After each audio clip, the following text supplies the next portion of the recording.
Hi, this is Nick. I'm a flight instructor with Southern Maryland Aircraft Rentals and Instruction at 2 Whiskey 6 St. Mary's Airport in Southern Maryland.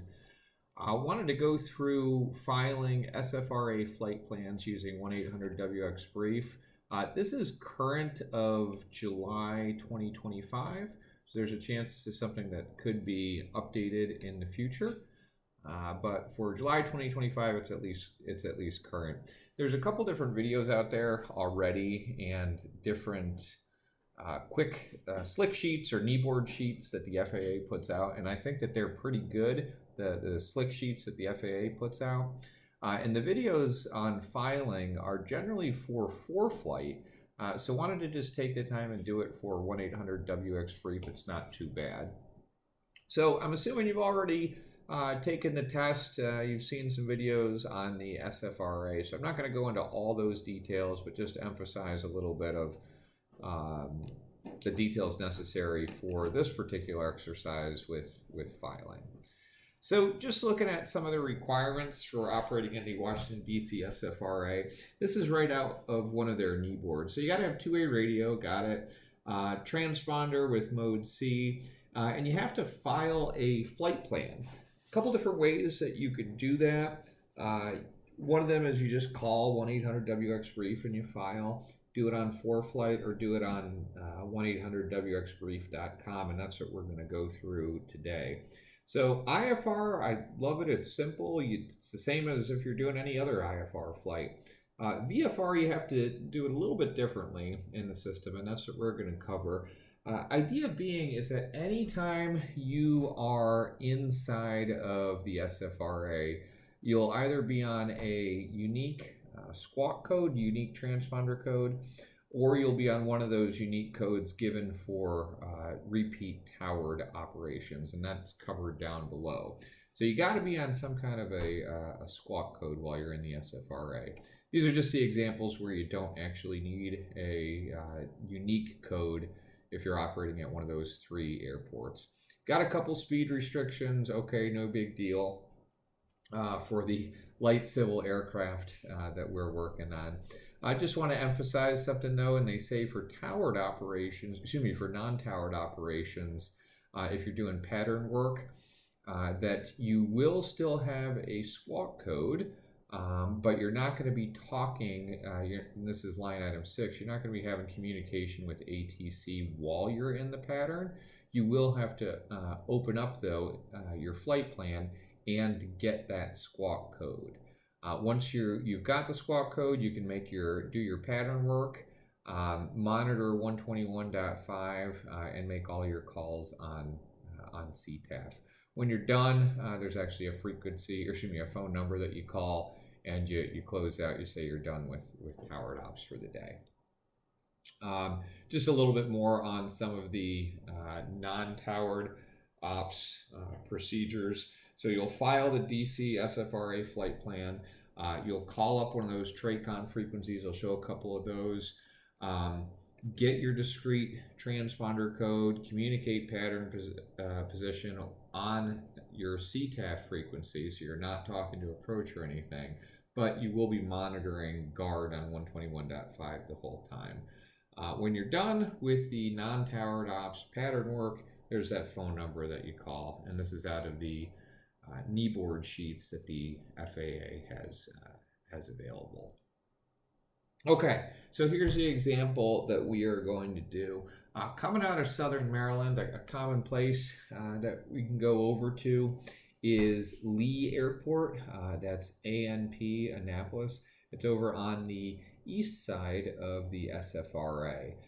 We can actually see it here on the sectional chart that there's this intersection called Paleo, and that actually aligns up with one of the gates that's also called Paleo.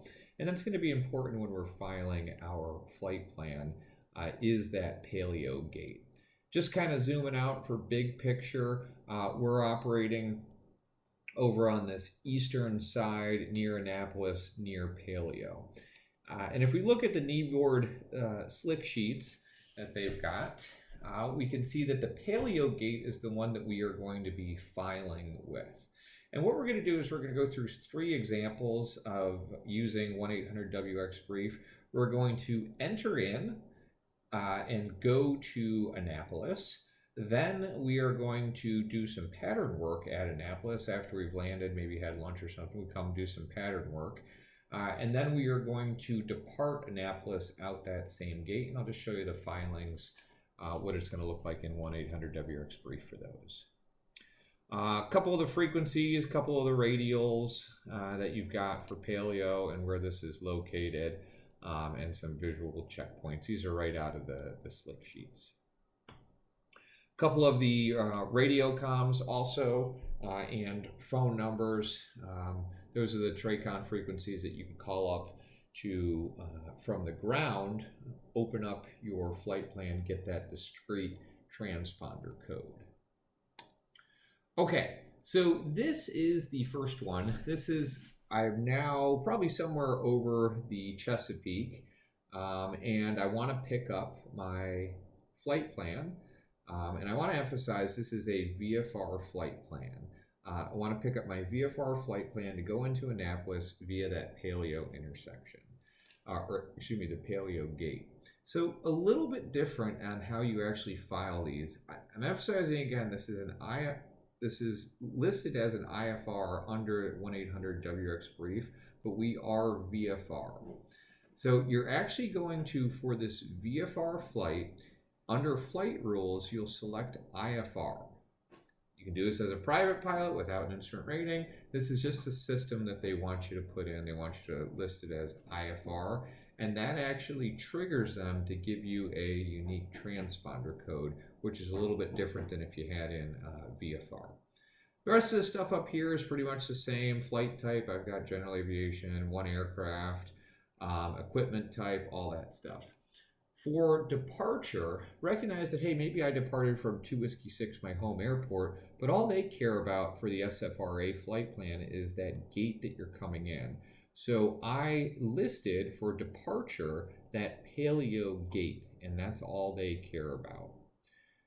Departure time would be when you anticipate hitting that gate, and there's rules associated with it. You can be there 30 minutes early or up to 2 hours late from that time. Cruising altitude, nothing special.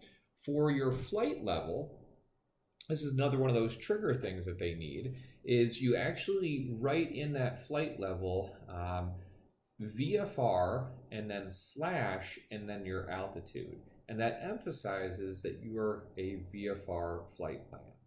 Surveillance equipment, nothing special. Route of flight, I just had this as direct. It's not too far, so DCT, that's it. Other information, you can put in other information or in the supplemental remarks. They sometimes like to see you just write SFRA VFR flight plan.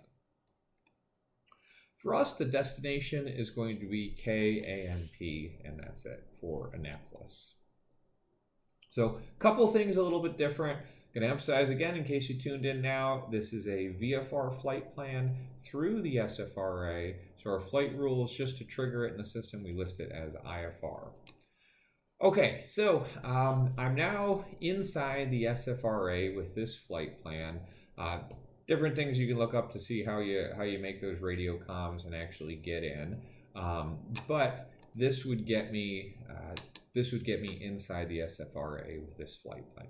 Okay, so I've landed, I have some lunch, and I want to do some pattern work up at Lee Annapolis. So this is the next one that you do. Some similar things. I've got my flight rules. Again, it's IFR that I list as flight rules, even though I'm just doing pattern work and it's VFR. My departure location is going to be Annapolis. I wrote here my flight level of VFR and 1,000 feet, just doing pattern work. And this is that same format that we hit on the previous slide. The route of flight is a little bit funny, and this is the format that they use to give a location of in and around Annapolis or any of those airports if you're just doing pattern work. So you write out the location, Annapolis. 360 basically gives it a radial and a distance. The 002 is the distance. So 360 radial, 002 is the distance, and that basically says in and around Annapolis is where you are in and around Leonapolis, the airport is where you are operating. You're required now in the other information section to write remark, and that triggers it. Remark slash and then pattern, because that's all you're doing is you're staying in the pattern. You're not going anywhere with this, so your destination is the same, Annapolis. Okay, so that was the VFR pattern work, non-towered field at Annapolis. Got done doing some tower work, so we are going to depart, and that's the next one. So flight rules again for this VFR flight out of the SFRA from Annapolis. We are going to write flight rules as IFR. The rest kind of stays the same. Departure location is we are departing from Annapolis. I'm going to climb to 2,500 feet, and here's that VFR with the slash again to get us to 2,500. Short little distance, I'm just going to say direct, and then my destination is the gate that I'm going to, which is the Paleo Gate. And under the other information or the supplemental remarks, you can put your SFRA VFR flight plan, and that is it. So I checked these out. I actually called up 1-800-WX-BRIEF, wanted to make sure that if I'm going to give a little presentation online that these are perfect, and this is what they were looking for with it. Very helpful on 1-800-WX-BRIEF. The guy said, hey, thanks for keeping the lights on, and was happy to take the time and go through these with me to make sure that they were correct. So if you're a student pilot or this is the first time for you going up to the SFRA, work with them on it, give them a call. You can file it this way with 1-800-WX-BRIEF. You can also file it over the phone. They're super, super helpful, but this is the way to go about doing it.